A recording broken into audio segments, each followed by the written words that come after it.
They say every day is for the thief, one day for the owner of the house. But ICPC, the Anti-Corruption Commission, has reversed the role. It is now every day for the owner of the house. If you're involved in bribery, over-invoicing, or any shady deal, the day of reckoning has come. ICPC, the Anti-Corruption Commission, is watching you. If you're reported for any corrupt practice, you'll be investigated, prosecuted, and punished. Corruption is harmful to our nation. Join the campaign against it by reporting any corrupt practice to ICPC, the Anti-Corruption Commission. Let we join hands with ICPC, make them better. Let's make Nigeria great again. ICPC, they watch you. One hand for corruption. Break the chain of corruption now. Don't give, don't take. This message is brought to you by ICPC, the Anti-Corruption Commission. Hello viewers, and welcome to another edition of your program, Corruption Must Go. I am your host, Murna Barnabas Atiai. The 2020 International Anti-Corruption Day was celebrated on 9th December 2020. Due to the limitations on gatherings occasioned by the COVID-19 pandemic, this year's celebration was done virtually. The Interagency Task Team, in collaboration with the European Union, Rule of Law and Anti-Corruption Program, ROLAC, the United Nations Office on Drugs and Crime, UNODC, MacArthur Foundation, and the Center for Democracy and Development held a high-level webinar on the theme, Recover with Integrity. Today, our focus shall be on the webinar and panel discussions. But first, let us join Joy Aja as she brings us anti-corruption stories. Stay with us.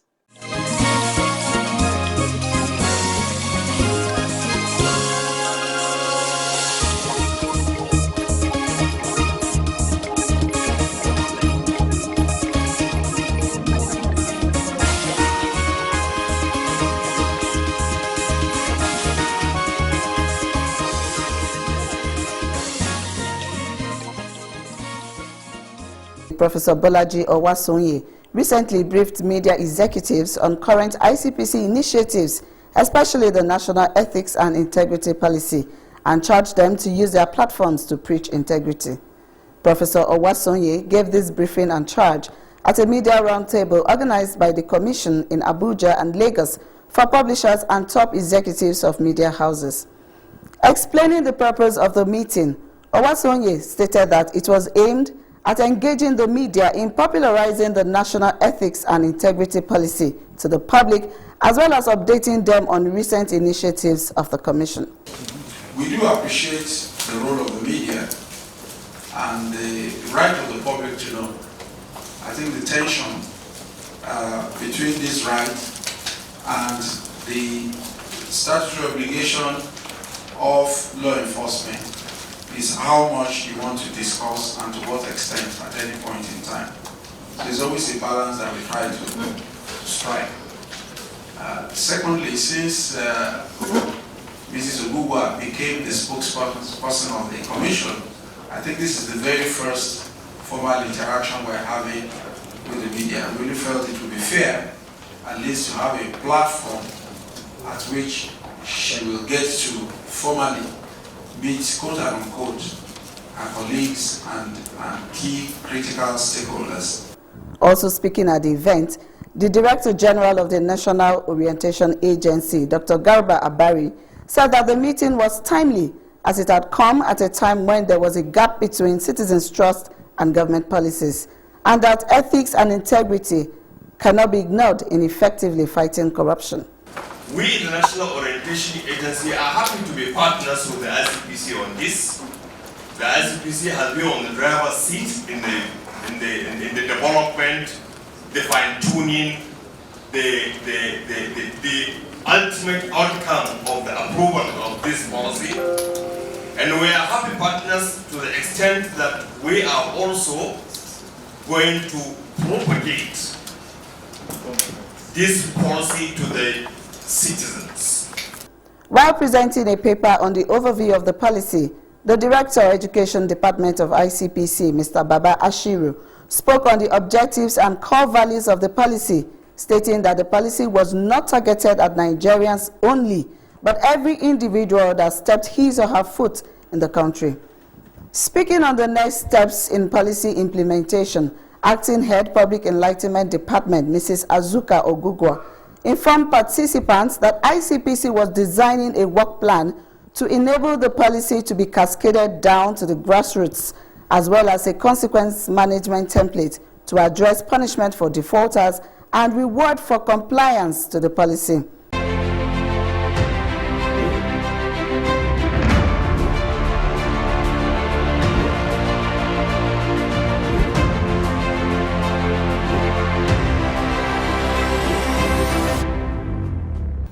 In a related development, the 20th anniversary celebration of ICPC reached its crescendo with a dinner and award ceremony for board members, management and staff of the commission, which was graced by past chairmen, board members and retirees of the commission. In his opening address at the ceremony, the chairman of the commission, Professor Bolaji Owasonye, lauded the contributions of past chairmen and board members, as well as the dedication of staff of the commission. In a goodwill message, former chairman of the commission, Mr. Ekpo Nta, said he was always proud to be associated with the commission and urged staff to keep up the good work and always comport themselves well. While making a toast to the Federal Republic of Nigeria, former board member ICPC, Honorable Dame Julie Onum Wariako, saluted Nigeria as a true giant of Africa and Nigerians for always making waves all over the world. The former spokesperson for the commission, who was also one of the retirees, Mrs. Washidat Aduni Okodua MNI, while proposing a toast for ICPC at 20, stated that the commission had done commendably well in her three-pronged mandate in the last 20 years, given the complexity of the Nigerian society. It was indeed a night of pomp, which was inundated by music, dancing, comedy, and awards given to past board members of the commission, retirees, and staff for their long service and outstanding performance of their duties. That will be all on this segment. Corruption Must Go continues with Murna. Stay with us.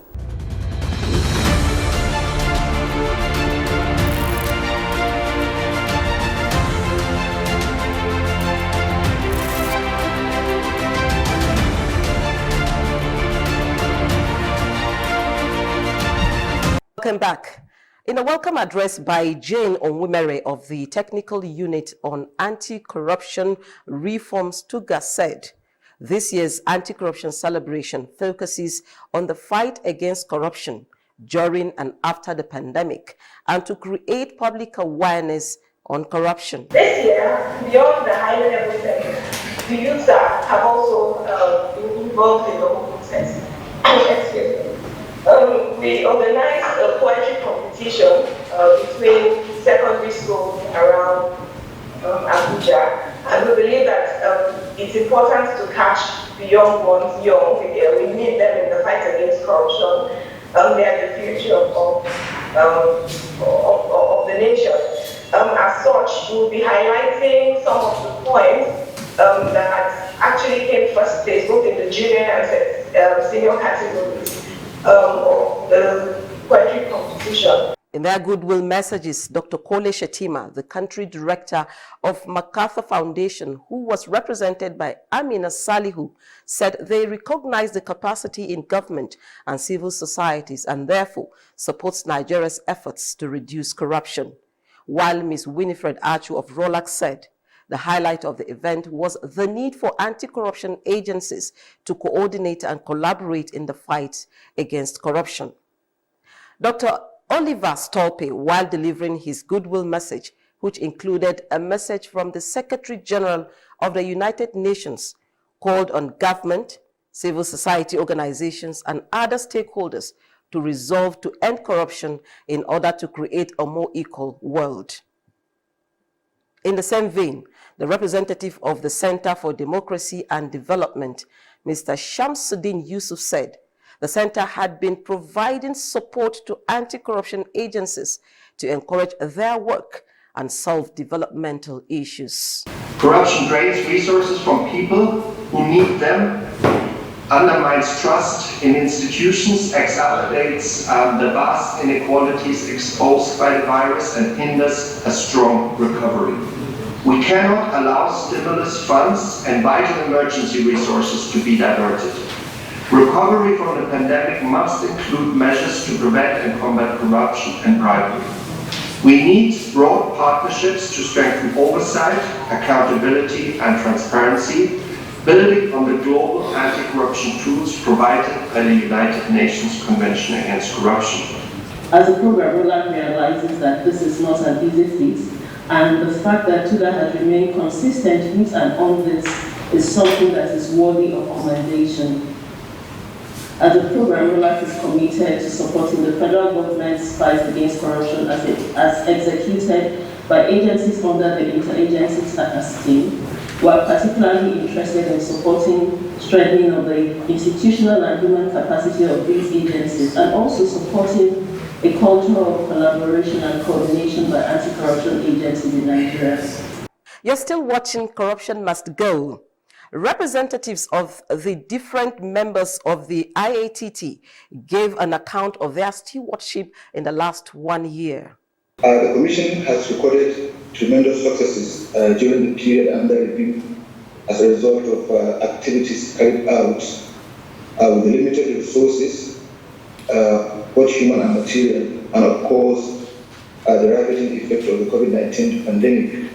Among the milestones are hosting the second National Summit on Diminishing Corruption, where outstanding public servants were conferred with Integrity Awards by His Excellency President Muhammadu Buhari, getting approval of the Federal Executive Council for the National Ethics and Integrity Policy, hosting the African Regional Webinar on combating corruption and illicit financial flows, launching the National Corruption Index, and the presentation of ICPC's the ICPC 20 Legacy Book. On recoveries, the Commission's initiative, that is Constituency and Executive Project Tracking Initiative, made tremendous successes. And this year, we focus on areas that will make significant impact on the well-being of Nigerians. These areas include agriculture, water resources, power, education, and health. Many assets, both capital and liquid, have been recovered. Recently, as a result of our collaboration with the Federal Ministry of Finance, we were able to restrain the sum of 142 million naira in many MDA. We also recovered equipment such as tractors, ambulances, transformers, hospital equipment, etc. Earlier this year, the Commission seized billions of naira from the Federal Ministry of Agriculture because the money was moved under suspicious circumstances beyond the threshold that put it within the purview of the Accountant General of the Federation into an offline account in CBD, and where utilization would be outside the monitoring of gift miss. Other assets recovered include 23 buildings, 15 business premises, and 26 plots of land and 2 farms. And for the past 12 years, we've had the responsibility of ensuring joint collaboration of certain events, such as the International Anti-Corruption Day event. In addition, also, we ensure joint fulfillment of our treaty obligations. TUDA coordinates our responses to our treaty obligations as it relates to the UN Convention Against Corruption. And we work closely with other IATT members as well as the Ministry of Foreign Affairs, which is also an IATT member. What we have done in the past year, I'll start with what we have done on the platform of the ONCAC. Nigeria is currently reviewing Mauritania, and as part of our work as the secretariat of that review, we have organized experts from other agencies to complete the review of at least the first phase of review of Mauritania. We concluded that process last month and remitted our responses to the ONCAC Secretariat in Vienna. We've achieved a lot. We've done a lot in the milestone in our efforts to strengthen the accountability processes. It may interest you to know that despite the sort of demagogue, that is the Rasayan panel that is still talking about scrapping or matching Fiscal Responsibility Commission. We as the operators have not looked back. We've moved on. We've continued to ensure that we, as much as possible, continue to discharge the mandate, particularly in the area of accountability. Before this time, what was it like with government-owned enterprises, the scheduled corporation? You will recall that originally, at inception, there were 31 scheduled corporations under the Fiscal Responsibility Act. But now, with our efforts and by the approval of federal government through the Honorable Minister for Finance, we now have 122 scheduled corporation or agencies, which you can otherwise call government-owned enterprises. These enterprises are expected to remit the much-needed revenue fund to the consolidated revenue funds of the federal government. It has not been easy because getting there to do what they are ordinarily not used to, payment of 80% operating surplus into the CRF. Different strategies have been adopted to resolve this matter because most of these agencies see most of these funds as theirs. In fact, they refer to these funds, which they should ordinarily remit to federal government, as our funds, as I used to call them. The young ones were not left out as the winners of the poem competition, which was organized as part of activities to mark the day, presented their poems. Next is a presentation of poems. My name is Sani Korede from the Battleaxe High School, FHA, Lugbe, Abuja. I'm here to recite a poem called Say No to Corruption, Every No Counts. Corruption is a war that has no sophisticated weapon, yet it strangles visions and hope. It aborted useful plans and caused them pain. You have carried us on sale to the highest bidder with iron hand. You have torn apart every piece of our lives. It's high time we say no to corruption, every no counts. Without saying no, will the children have a legacy? Will our smile remain the same? What song do we have left? Perhaps it doesn't matter anymore, my lost love. We need to compromise to say no to corruption, every no counts. It's like a freedom of a bird and the sting of a scorpion. A snake bite is poisonous. Corruption kills faster than those venom. No wonder it's a deadly element. It's high time we say no to corruption, every no counts. The last count of my blood smelt has rejected the offer. And the name of my school is Gliston International Academy. The title of my poem is No Corruption. Children are famished. Nigerians name panic. The old are crippled. The government reaches triple. They say education is the key, but even education we cannot see. The people march and ask for their rights. Corruption fights with all its might.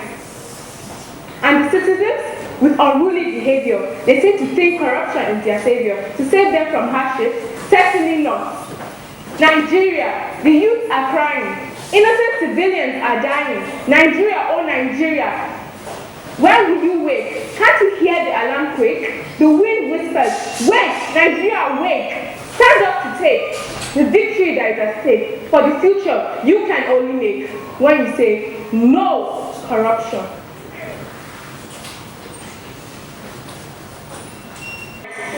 Seek ways of living life, proceed of crime and recover from my future. Ethical conduct I will uphold and nurture. Say no to corruption. Say no to corruption.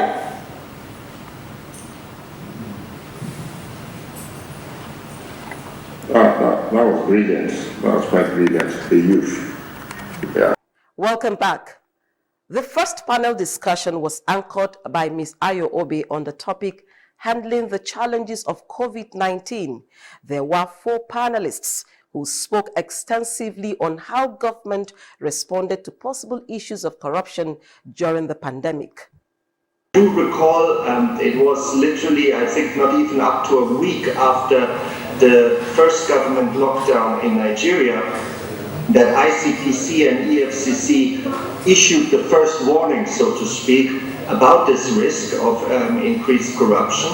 Also, of course, making reference to them having a watchful eye, so to speak, on the issue, and then subsequently starting to issue some specific guidance to government MBAs that were engaged directly at the forefront of the response to COVID-19. So I think governments have been taking it seriously. To what extent these efforts are resulting already and will continue to result in an improved, so to speak, recovery process, I think we will have to see a little bit, and we will have to study very carefully different governments, different approaches, just as we've been studying the response to COVID-19 itself and have seen very stark differences in the response by governments. I think also on the issue of corruption, we will see eventually the differences. And I do believe very strongly, and so do we at UNODC, that de facto governments who will put the corruption risk management at the forefront of their effort will recover more quickly and will recover with greater quality, will recover better. We needed to quickly, and we realized that government needed to quickly address the spread of the COVID itself, and hence we sought out those things that we think are very, very important in order to address it, because we still need people to be around for us to continue as an economy, and as such, to address the spread of the pandemic, we needed certain things on ground. And what we did essentially is to also publish. We made it mandatory that they publish those procurements they were doing. And in fact, it's from these publications that a lot of the media are taking their cue, criticizing the expenditures and what have you, because part of the disclosure is proactive disclosure, and those were the publication. We found that NCCD itself published about 800 or close to 1,000 procurements that they carried out. The teaching hospitals, the national hospitals also did that, and it now became a war. It's not just the research that was supposed to check procurements, all of us that have access to this publication. So that was one of the major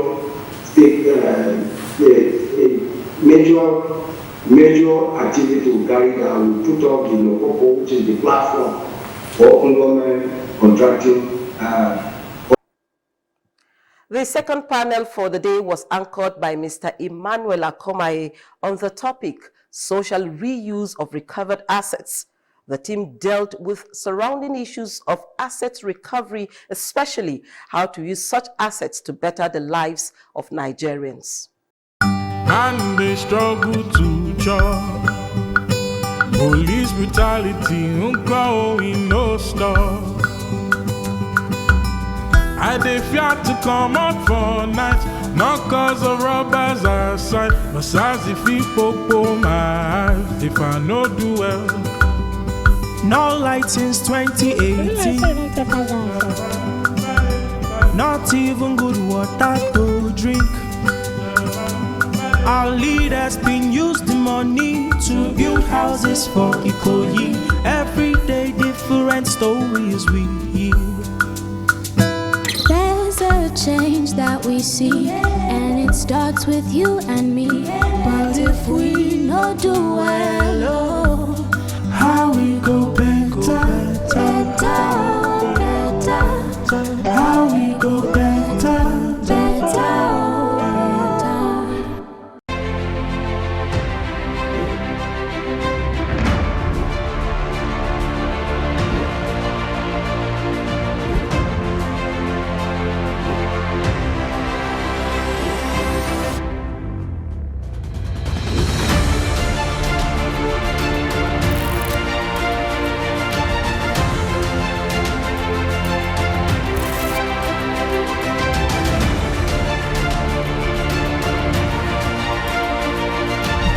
There is indeed an urgent call for all stakeholders to re-strategize to respond to emerging issues in the world of anti-corruption.